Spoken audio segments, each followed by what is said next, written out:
Hallelujah. സാക്ഷികളോടെ സംസാരിക്കുന്ന നന്ദി പറയുന്നു. Hallelujah, hallelujah. മഹത്വം, മഹത്വം. പരിശുദ്ധ പരമദിവ്യകാരുണ്യത്തിന് ആരാധനയും സ്തുതിയും പുകഴ്ചയും ഉണ്ടായിരിക്കട്ടെ. പരിശുദ്ധ പരമദിവ്യകാരുണ്യത്തിന് ആരാധനയും സ്തുതിയും പുകഴ്ചയും ഉണ്ടായിരിക്കട്ടെ. ആ സ്നേഹ കണ്ണൂരിൻ്റെ സാക്ഷ്യമാണ്. അപ്പോൾ സ്നേഹ കണ്ണൂരിൻ്റെ പ്രശ്നം എന്ന് വെച്ചാൽ അവൾ എന്തോ പരീക്ഷ എഴുതിയിട്ട് അതിനകത്ത് എപ്പോഴും ഇങ്ങനെ പരാജയപ്പെട്ടുകൊണ്ടിരിക്കുക. ഉടമ്പടി എടുത്ത കക്ഷിയാണ്. ഉടമ്പടി എടുത്തിട്ടും പരീക്ഷ തോറ്റേ, അതാണ് വിഷയം. അപ്പോൾ ഒരു ദിവസം എന്താണ് ഈ ഉടമ്പടി എടുത്തിട്ടും പരീക്ഷ തോറ്റത് എന്താണ്? ഇവളെ വീണ്ടും അത് ഓർത്തിട്ട് ഇവൾ വിശ്വാസത്തിൽ പിന്നെയും ചാഞ്ചല്യമാണ് ഉണ്ടാക്കുന്നത്, ചഞ്ചലിപ്പുണ്ടാക്കും. ഞാൻ ഉടമ്പടി എടുത്താണല്ലോ, പിന്നെ എന്താ പരീക്ഷ തോറ്റത് എന്ന് ചെയ്യും. അപ്പോൾ എന്താ പ്രശ്നം വെച്ച് കഴിഞ്ഞാൽ, അപ്പോൾ ഉടനെ രാത്രി എന്താണ് തോറ്റതെന്ന് കർത്താവ് പറയും.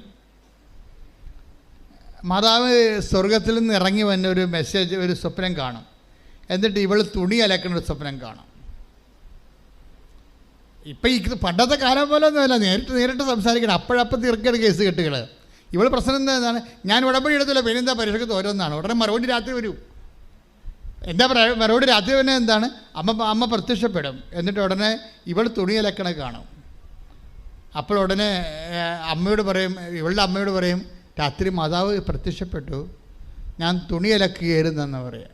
അപ്പോൾ ഉടനെ അമ്മ പറയും, നീ ഉടമ്പടി എടുത്തിട്ട് അതുപോലെ വെറുതെ പ്രത്യക്ഷയുടെ പ്രാർത്ഥന ചെല്ലിക്ക് മാത്രം ഇരിക്കുകയല്ലേ, വേറെ ഒരു പണിയും ചെയ്യണില്ല. ഈ പണ്ടാരം ഒരു പണിയും ചെയ്യണില്ല, ആ പ്രത്യക്ഷയുടെ പ്രാർത്ഥന ചെല്ലി ഇരിക്കുകയാണ്. എന്തെല്ലാം കാര്യങ്ങളുണ്ട്. നീ ആദ്യം മര്യാദയ്ക്ക് ആ പത്രമെല്ലാം കൊണ്ട് പ്രേക്ഷിത പ്രവർത്തനം ചെയ്തിട്ട് വല്ല അനാഥാലയത്തിലും പോയി അവിടെ തുണിയൊക്കെ ഇറക്കി കൊടുക്കാൻ പറയും, അമ്മ പറയും.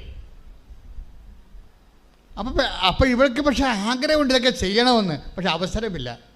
എവിടെ പോകണം, ആര് കൂടെ വരും, എങ്ങനെ ചോദിക്കണം, ആരെ കോണ്ടാക്ട് ചെയ്യണം, ഐഡിയ ഇല്ല.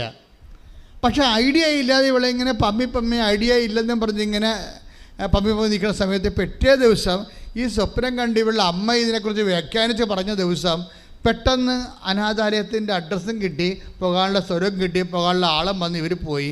ഇവളവിടെ പോയി ബാത്റൂമെല്ലാം കഴുകി കൊടുത്തു, അവിടെ വസ്ത്രങ്ങളെല്ലാം കഴുകി കൊടുത്തു. എൻ്റെ ദൈവമേ, അതോടുകൂടി ആ ഒറ്റ വിഷയത്തിൽ ആ ചാപ്റ്ററെല്ലാം ക്ലോസ് ചെയ്ത്, ഇതാണ് നീ നടക്കേണ്ട വഴി, നിൻ്റെ മുഖത്ത് നോക്കി ഞാൻ നിന്നെ ഉപദേശിക്കും. ആ സെക്കൻഡിൽ തന്നെ ആൾ പരീക്ഷയ്ക്ക് പാസ്സായി, ഒരു കുഴപ്പമില്ല. ഇങ്ങനെ പെട്ടെന്നാണ് ഈ സംഭവം വരണത്. ഒന്ന് ശ്രദ്ധിക്കട്ടെ മക്കളെ. യേശുവേ സ്തോത്രം.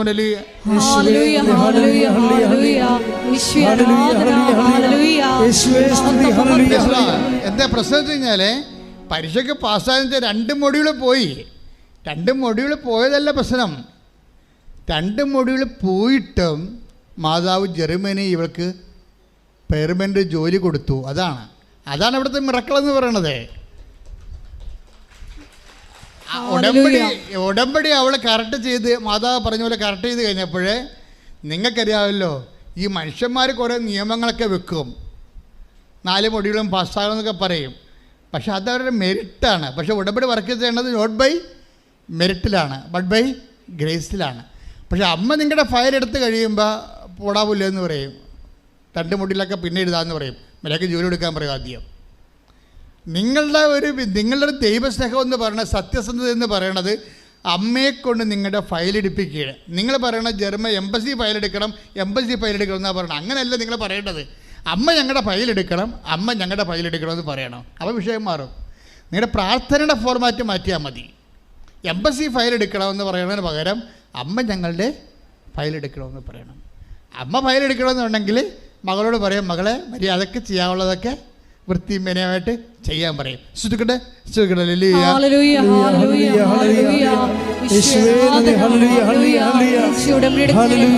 പരിശുദ്ധ പരമ ദിവ്യകാരുണ്യത്തിന് ആരാധനയും സ്തുതിയും പുകഴ്ചയും ഉണ്ടായിരിക്കട്ടെ. എല്ലാവരുടെയും പ്രശ്നം ഉടമ്പടി നിങ്ങൾ ലൈറ്റ് വെയിറ്റാക്കി കളഞ്ഞതാണ്. മനസ്സിലായില്ലേ? ഉടമ്പടി എല്ലാവരുടെയും, അതായത് നിങ്ങൾക്ക് ഉടമ്പടിയിൽ ദൈവസാന്നിധ്യം വൈകുന്നുണ്ടെങ്കിൽ അതിൻ്റെ കാരണം ദൈവമാണ് ലൈറ്റ് വെയിറ്റാക്കേണ്ടത്, നിങ്ങളുടെ വിഷയം. പക്ഷെ നിങ്ങൾ അതിന് പകരം നിങ്ങളെന്ത് ചെയ്ത് ഉടമ്പടി ലൈറ്റ് വെയിറ്റാക്കി. ഇവളങ്ങനെ ചെയ്തിരിക്കണത്. അവളെന്താ ചെയ്തിരിക്കണത്? ഉടമ്പടി എടുത്തൊരു പ്രത്യക്ഷ പ്രാർത്ഥന ചൊല്ലിയിരിക്കുക, ലൈറ്റ് വെയിറ്റാക്കി ഇരിക്കുക, പിന്നെ കഴിയില്ല. കൈ, അതായത് നിങ്ങൾ കൈ നനയാതെ ഈ സംഭവത്തിൽ ഇൻവെസ്റ്റ് ചെയ്യാൻ പറ്റത്തില്ലെങ്കിൽ ഉടമ്പടി വർക്ക് ചെയ്യാൻ പാടായിരിക്കും. കോഴി മുട്ട എന്നെ വിരിയണില്ലല്ലോ, ഞാൻ ബിരിയാണില്ലല്ലോ എന്ന് പറഞ്ഞുകൊണ്ട് കിടന്നുകൊണ്ട് കോഴി മുട്ടടത്ത് കിടന്നുകൊണ്ട് കൊച്ചു തള്ളക്കോഴി കിടന്നുകൊണ്ട് പ്രശ്നം ഉണ്ടാക്കും, അത് കുഞ്ഞു കോഴി പ്രശ്നം ഉണ്ടാക്കും. ഞാൻ ബിരിയാണിയില്ലല്ലോ എന്ന്. അപ്പോൾ തള്ളക്കോഴി പറയും, ഞാൻ നിൻ്റെ മുഖത്ത് വന്ന് കയറി ഇരിക്കട്ടെ 10-20 ദിവസം, അത് പറ്റത്തില്ലെന്ന് പറയും. അതാണ് പ്രശ്നം. അപ്പോൾ ഇരുന്ന് ചീഞ്ഞു പോകുകയുള്ള മുട്ട. അതേ മുട്ടയ്ക്ക് വിരിയണം എന്ന് പറഞ്ഞ് ഉടമ്പടി നടക്കണം, സാക്ഷ്യം പറയണം, സാക്ഷ്യമുണ്ട്. പക്ഷേ അപ്പോൾ തള്ളക്കോഴി പറയും, ഇത് ചൂട് വേണ്ടേ, ഞാൻ ഈ 10-20 ദിവസം നിൻ്റെ പുറത്ത് കയറി ഇരിക്കട്ടെ. അത് പറ്റത്തില്ല, എനിക്ക് പറ്റത്തില്ല. അതിപ്പോൾ തള്ള വേണേൽ വേറെ എവിടെ മാറിയിരിക്കാൻ പറയും, മുട്ട പറയും. വിരിയത്തില്ല, ആ സാധനം ചീഞ്ഞു പോയുള്ളൂ.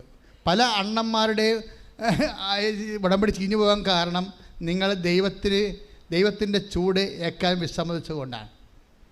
ഇതെന്ന് വെച്ച് കഴിഞ്ഞാൽ കറക്റ്റായിട്ട് നിങ്ങൾ ഇതിനകത്ത് ഒരു സംഭവം പോലെ എക്സ്ട്രാ ഇല്ല. ഞങ്ങൾ എന്തെങ്കിലും ആഡ് ചെയ്തിട്ടുണ്ടെങ്കിൽ ഓക്കെ, ഞങ്ങൾ ആഡ് ചെയ്തതിൽ പോലും ദൈവം പറഞ്ഞ കാര്യങ്ങൾ മാത്രമേ ഉടമ്പടിയിലുള്ളൂ. അല്ല ജോസഫച്ചനോ ഇവിടുത്തെ ശുശ്രൂഷകരോ പ്രാർത്ഥിച്ചോ ആലോചിച്ചോ സങ്കല്പിച്ചോ ഒരു സാധനം ഉടമ്പടി അടിയിട്ടില്ല. ഉടമ്പടി ചെയ്തിരിക്കുന്ന എല്ലാ കാര്യങ്ങളും ഏതെങ്കിലും കാലഘട്ടങ്ങളിൽ ദൈവം നമ്മളോട് പറഞ്ഞിട്ടുള്ള പൊതുവായിട്ടുള്ള കാര്യങ്ങളേ ഉള്ളൂ. അതുകൊണ്ട് തന്നെ നിങ്ങൾക്ക് ഉടമ്പടിയിൽ പൂർണ്ണമായിട്ടും വിശ്വസിക്കാൻ പറ്റും. പ്രാർത്ഥിക്കുക, കർത്താവായ ദൈവമേ, ഉടമ്പടിയിൽ പൂർണ്ണമായി മനസ്സർപ്പിച്ചുകൊണ്ട് സന്തോഷത്തോടെ ഉടമ്പടി നിർവർത്തിച്ചുകൊണ്ട് ഉടമ്പടി പ്രകാരം ജീവിതം ക്രമീകരിക്കാൻ അഭിഷേകം നൽകണമേ.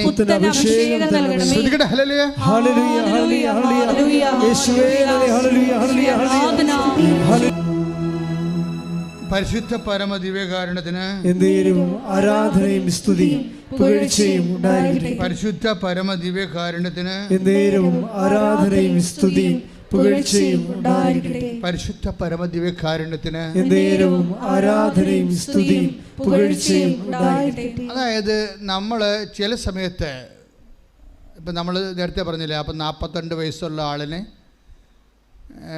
ഡെലിവറി ഹൈ റിസ്ക് ആണ്, കുഞ്ഞ് മരിക്കും അല്ലെങ്കിൽ അമ്മ മരിക്കും, അതിനാണ് ഹൈ റിസ്ക് എന്ന് പറയണത്. അപ്പോൾ ഇതൊന്നും സംഭവിക്കാതെ നല്ല ആരോഗ്യമുള്ള കുഞ്ഞിനെ, കംപ്ലീറ്റ് ആയിട്ടുള്ള ഹെൽത്തായിട്ടുള്ള കുഞ്ഞിനെ ഈസിയായിട്ട് കിട്ടണില്ലേ? ഇതുപോലെ ലൈറ്റ് വെയിറ്റ് ആയിട്ട് വരുന്ന വിഷയങ്ങളെക്കുറിച്ച് ആരാണ് സംസാരിക്കുന്നത്? ഞാൻ ഈ ഭാഗം വായിച്ചപ്പോൾ എൻ്റെ മനസ്സിൽ സങ്കീർത്തനമാണ് വന്നത്. അതാണ് ഞാൻ പറഞ്ഞത്. സങ്കീർത്തനം മുഴുവനും ദൈവാനുഭവങ്ങളാണ് അവർ കീർത്തനങ്ങളാക്കി പാടിയിരിക്കണത്, അല്ലാതെ മനുഷ്യാനുഭവങ്ങൾ. കവിതകൾ ഇപ്പോൾ മറ്റ് കവികളുടെ കവിതകളില്ല, അത് മനുഷ്യാനുഭവങ്ങളെയാണ് അവർ കവിതകളാക്കുന്നത്. പക്ഷേ സങ്കീർത്തനങ്ങൾ എന്താണ്? മനുഷ്യൻ്റെ ദൈവാനുഭവങ്ങളെയാണ് അവർ കവിതയാക്കണത്. അപ്പോൾ നമുക്കറിയാൻ പറ്റും ഈ ദൈവാനുഭവം എക്കാലത്തും നിലനിൽക്കുന്നതാണ്, എല്ലാവർക്കും സാർവജനീനമായിട്ട് ആപ്ലിക്കബിളാണ്. എന്താണ് ഇതിനെക്കുറിച്ച് ഇവർക്ക് എന്താ സംഭവിച്ചിരിക്കുന്നത്? കർത്താവ് സിയോനിൽ നിന്ന് ഞങ്ങളെ മടക്കിക്കൊണ്ട് പോന്നപ്പോൾ ഞങ്ങളെ സ്വപ്നം കാണുന്നവരെ പോലെ ആയിരുന്നില്ലേ? അതാണ് എൻ്റെ മനസ്സിൽ വന്ന വചന. അതാ ലൈറ്റ് വെയിറ്റ് എന്ന് പറയണം. ഇപ്പോൾ തുടങ്ങിയ പരിപാടിയല്ലേ ദൈവം. ദൈവത്തിൻ്റെ പല പ്രവർത്തനങ്ങളും ഡ്രീം ഫോർമാറ്റിലേക്ക് ചേഞ്ച് ചെയ്യും. നിങ്ങൾക്കറിയാമല്ലോ, മെറിറ്റോറിയസ് അല്ലെങ്കിൽ പിന്നെ ഡ്രീമാണ് സംഭവിക്കുന്നത്. നിങ്ങളുടെ കാര്യം മെറിറ്റിൽ നടക്കത്തില്ലെങ്കിൽ പിന്നെ എന്താണ്? അതിന് സ്വപ്ന സമാനമായിട്ടുള്ള ഫോർമാറ്റിലേക്ക് ഇത് ചേഞ്ച് ചെയ്തു. അത് നമ്മളല്ല, not by merit but by grace ആണ്. അപ്പോൾ ഗ്രേസ് ആണ് ഇതിൻ്റെ അകത്ത് വർക്കൗട്ട് ചെയ്യണമെങ്കിൽ അത് സ്വപ്ന തുല്യമായിട്ട് മാറും. അല്ലെങ്കിൽ എന്താ സ്വപ്നം വെച്ചാൽ നമ്മൾ അതാണ് സങ്കീർത്തനം പറയണത്. 120 അടുത്ത സങ്കീർത്തനം 126 1 തൊട്ട് അങ്ങനെ വായിച്ചേ. ശ്രുതികട്ടെ.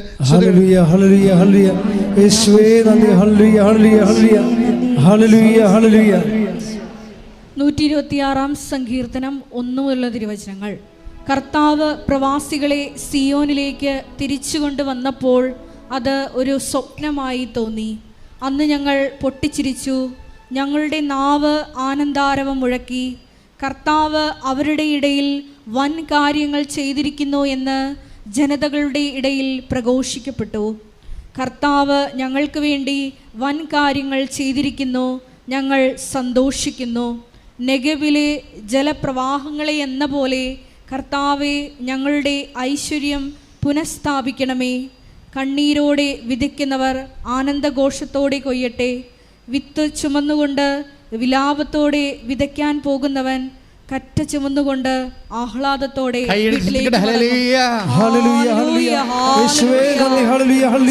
ഞങ്ങളുടെ വിലാപങ്ങളെ സന്തോഷമാക്കി മാറ്റുന്ന സ്നേഹത്തിന് നന്ദി പറയുന്നു.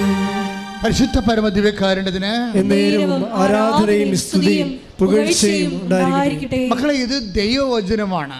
ഇത് നൂറ്റാണ്ടുകൾ കഴിഞ്ഞാലും സഹസ്രാബ്ദങ്ങൾ കഴിഞ്ഞാലും വചനം ഇങ്ങനെ വിശ്വസിക്കുന്നവർക്ക് മാംസമായിക്കൊണ്ടിരിക്കും. വചനത്തിൻ്റെ പ്രത്യേകത എന്താണ്? അത് വിശ്വസിക്കുന്നവർക്കെല്ലാം അത് മാതാവിൽ മാത്രം സംഭവിച്ച ഒരു പ്രൊസീജിയർ അല്ലത്. ആരാണ് വിശ്വസിക്കുന്നത് അവരെല്ലാം ഇത് കോൺക്രീറ്റ് ആയിക്കൊണ്ടിരിക്കും, മാംസമായിക്കൊണ്ടിരിക്കും, ടാഞ്ചിബിളാകും, സ്പർശ്യമായിക്കൊണ്ടിരിക്കും. അതുകൊണ്ട് തന്നെ നമ്മളതിൻ്റെ ഇന്ധനം ഫസ്റ്റ് ഫേസിൽ വിശ്വാസവും സെക്കൻഡ് ഫേസിൽ ദൈവസ്നേഹവുമാണ്. ഫസ്റ്റ് ഫേസിൽ നമ്മൾ വിശ്വാസവും സെക്കൻഡ് ഫേസിൽ ദൈവസ്നേഹവുമാണ്.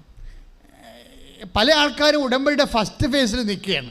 ഇപ്പോൾ അവർ കണ്ടല്ലേ, ആ ലേഡി എന്താ ചെയ്തത്? അവർ ഉടമ്പടി എടുത്തു, പ്രത്യക്ഷയുടെ പ്രാർത്ഥനയും ചൊല്ലിക്കൊണ്ടിരുന്നു, അത്രേ ഉള്ളൂ.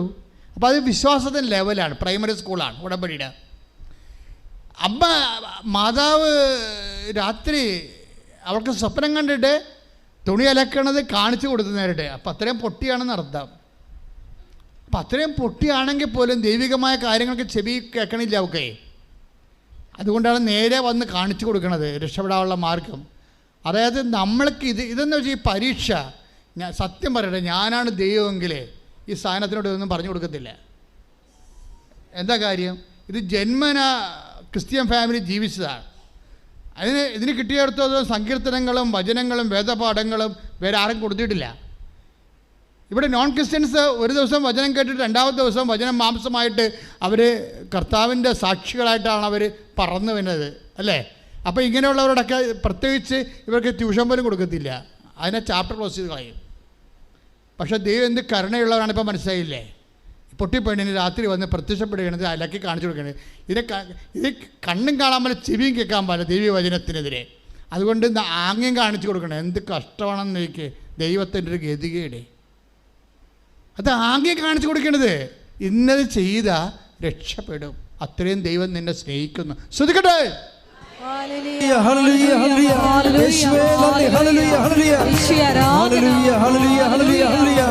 പരമദിവ്യകാരുണ്യത്തിന് ആരാധനയും സ്തുതിയും പുകഴ്ചയും ഉണ്ടായിരിക്കട്ടെ. നമ്മൾ ആ വചനം ഒന്നുകൂടി പ്രാർത്ഥനാപൂർവ്വം കേൾക്കാം. ഒന്നുകൂടി അത് നിങ്ങളെ കൂടി അത് ഏറ്റു പറയണം. Read it again. സങ്കീർത്തനം 126. കർത്താവ് പ്രവാസികളെ പറഞ്ഞേ കർത്താവ് പ്രവാസികളെ സിയോനിലേക്ക് തിരിച്ചു കൊണ്ടുവന്നപ്പോൾ അത് ഒരു സ്വപ്നമായി തോന്നി. അന്ന് ഞങ്ങൾ പൊട്ടിച്ചിരിച്ചു. ഞങ്ങളുടെ നാവ് ആനന്ദാരവം മുഴക്കി. കർത്താവ് അവരുടെ ഇടയിൽ വൻ കാര്യങ്ങൾ ചെയ്തിരിക്കുന്നു എന്ന്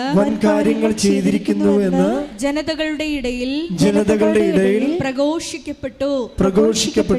കർത്താവ് ഞങ്ങൾക്ക് വേണ്ടി വൻ കാര്യങ്ങൾ ചെയ്തിരിക്കുന്നു. ഞങ്ങൾ സന്തോഷിക്കുന്നു. നെഗേബിലെ ജലപ്രവാഹങ്ങളെ എന്ന പോലെ കർത്താവേ ഞങ്ങളുടെ ഐശ്വര്യം പുനഃസ്ഥാപിക്കണമേ. കണ്ണീരോടെ വിതയ്ക്കുന്നവർ ആനന്ദഘോഷത്തോടെ കൊയ്യട്ടെ. വിത്ത് ചുമന്നുകൊണ്ട് വിലാപത്തോടെ വിതയ്ക്കാൻ പോകുന്നവൻ കറ്റ ചുമന്നുകൊണ്ട് ആഹ്ലാദത്തോടെ വീട്ടിലേക്ക് മടങ്ങും. അതായത് ഈ സങ്കീർത്തനത്തിൻ്റെ ഏറ്റവും രസകരമായ ഭാഗം ഏതാണെന്നറിയാവോ? അതായത് നെഗേബിലെ നീർച്ചാലുകൾ എന്നതുപോലെ അങ്ങ് ഞങ്ങളുടെ ഐശ്വര്യം എന്ന് പറഞ്ഞേ, നെഗേബിലെ നീർച്ചാലുകളെ എന്നതുപോലെ അങ്ങ് ഞങ്ങളുടെ ഐശ്വര്യം പുനഃസ്ഥാപിക്കണമേ. അപ്പൊ എല്ലാവരും ഉടമ്പടി എടുക്കുന്നത് എന്തിനാണ്? ഐശ്വര്യം പുനഃസ്ഥാപിക്കാനാണ്. അപ്പൊ ഐശ്വര്യം പുനഃസ്ഥാപിക്കുക എന്നുള്ളത് ഉടമ്പടിയുടെ പ്രധാനപ്പെട്ട ലക്ഷ്യമാണ്. നിന്റെ സൗന്ദര്യം, നിന്റെ ആരോഗ്യം, നിന്റെ സമ്പത്ത്, നിന്റെ ജീവിതം, നിന്റെ വിദ്യാഭ്യാസം, നിന്റെ കുടുംബജീവിതം എല്ലാം പുനഃസ്ഥാപിക്കപ്പെടും. Praise the Lord. അതെങ്ങനെയാണ്? നെഗേബിലെ നീർച്ചാലുകൾ. അതാണ് ഞാൻ പറയുന്നത്. ഈ സങ്കീർത്തനം എന്ന് പറയുമ്പോഴേ അത് ദൈവാനുഭവമാണ്. ആ കാലങ്ങളിൽ മനുഷ്യപ്പം ബാബിലോണിൽ നിന്ന്, ബാബിലോൺ എന്ന് പറഞ്ഞാൽ ഇറാഖിലാണ്. ഇറാഖിൽ ഇവർ യൂഫ്രട്ടീസ് നദിയുടെ തീരത്ത് ഇവരെ കൊണ്ട് അറസ്റ്റ് ചെയ്ത് കുറേ നാൾ നബൂഖദ്നേസർ താമസിപ്പിച്ചിട്ട് അവിടെ അടിമജീവിതം നയിച്ചിട്ടിരിക്കുന്ന ആൾക്കാരായിരുന്നു. മോചിപ്പിക്കാനുള്ള യാതൊരു മാർഗ്ഗം ഇസ്രായേലിൻ്റെ കയ്യിലില്ലായിരുന്നു. കാര്യം അവർ ഭയങ്കര ശക്തന്മാരായിരുന്നു. പക്ഷെ കർത്താവ് വലിയ കാര്യങ്ങൾ ഇവർക്ക് വേണ്ടി ചെയ്ത് ശക്തൻ്റെ കയ്യിൽ നിന്നാണ് ഇവരെ മോചിപ്പിച്ചത്. ദൈവം അപ്പോഴും വലിയ കാര്യങ്ങൾ. ഇപ്പോൾ നിധീന എന്ന് പറഞ്ഞൊരു മോള് പെരുമ്പാവൂർ സാക്ഷ്യം പറഞ്ഞു. നിധീന, അപ്പോൾ ആ സാക്ഷ്യം കേൾക്കുന്നതൊക്കെ മനസ്സിലാവും വലിയ കാര്യം എന്താണെന്ന്. നിധീനയുടെ പ്രശ്നം വെച്ചാൽ അവൾക്ക് 2 കുഞ്ഞുങ്ങളുണ്ട്. പക്ഷെ ഇവിടെ വയറ് വല്ലാണ്ട് വന്നു ഇങ്ങനെ വീർക്കുന്നു. എന്താണ് കാര്യമെന്ന് അറിയത്തില്ല. ഇപ്പോൾ വന്ന് ശ്വാസം എടുക്കാൻ പറ്റത്തില്ല. ഈ മരിക്കാൻ പോകുന്ന ആൾക്കാർ വാ പൊളിക്കത്തില്ലേ, അതുപോലെ ആ വാ പൊളിച്ചാൽ മരിക്കാൻ പോകുന്നവർക്ക് എങ്കിലും ഇത്തിരി ശ്വാസം കിട്ടുമല്ലേ. നമ്മൾ വെള്ളം കൊടുക്കണ സമയമില്ലേ. അപ്പോൾ അതുപോലുള്ള അവസ്ഥയിലായിപ്പോയി. ചില സമയത്ത് ശ്വാസം പോയാൽ വായിൽ നിന്ന് ശ്വാസം ഓക്സിജൻ എടുക്കാൻ പറ്റണില്ല. അപ്പോൾ ഇതിന് പ്രത്യേകിച്ച് മരുന്നുമില്ല. അപ്പോൾ ഇവർ വല്ലാണ്ട് അങ്ങനെ വേദനിച്ച സമയത്താണ് ഇവർ ഉടമ്പടിയെക്കുറിച്ച് കേൾക്കണത്. അവൾ ഉടമ്പടി എടുത്ത് ഇവിടെ വന്നിച്ചു. അപ്പോൾ ഇവിടെ നിന്നുണ്ട് ഈ വയറിങ്ങനെ വീർത്തിരിക്കുകയാണ്. 10 മാസം പ്രഗ്നൻ്റ് ആയിട്ടിരിക്കുന്ന ആൾക്കാരെ പോലെ വയറ് വീർത്തിരിക്കുകയാണ്. അപ്പോൾ അവർക്കറിയാം ഇപ്പോഴേക്ക് ഏതെങ്കിലും ദിവസം കൂടെ മരിക്കുമെന്നറിയാം. കാര്യം ഈ മരണശ്വാസം മരിക്കുകയാണ് ശരിക്കും.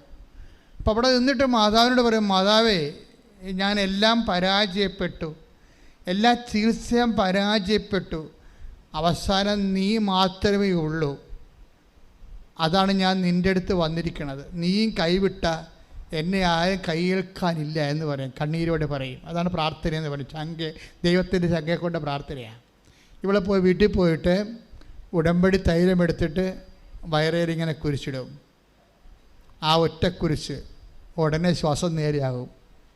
ഹല്ലേലൂയ ഹല്ലേലൂയ ഹല്ലേലൂയ. ശ്രുതികട്ടെ ഹല്ലേലൂയ. നന്ദി യേശുവേ, ആരാധന. ഹല്ലേലൂയ ഹല്ലേലൂയ യേശുവേ നന്ദി. ഹല്ലേലൂയ ഹല്ലേലൂയ. നിറച്ച വസ്തുക്കളിലൂടെ ശക്തി പ്രകടമാക്കുന്നതിന് നന്ദി പറയുന്നു. ഹല്ലേലൂയ. ഇതാണ് ഈ വൻ കാര്യം എന്ന് പറയണം. മനസ്സിലായ? ശാസ്ത്രത്തിനോ വൈദ്യശാസ്ത്രത്തിനോ മനുഷ്യനോ ചെയ്യാൻ പറ്റാത്ത കാര്യങ്ങളെയാണ് ബൈബിള് വൻ കാര്യങ്ങൾ. Take the word of read it again. ശ്രുതികട്ടെ ഹല്ലേലൂയ.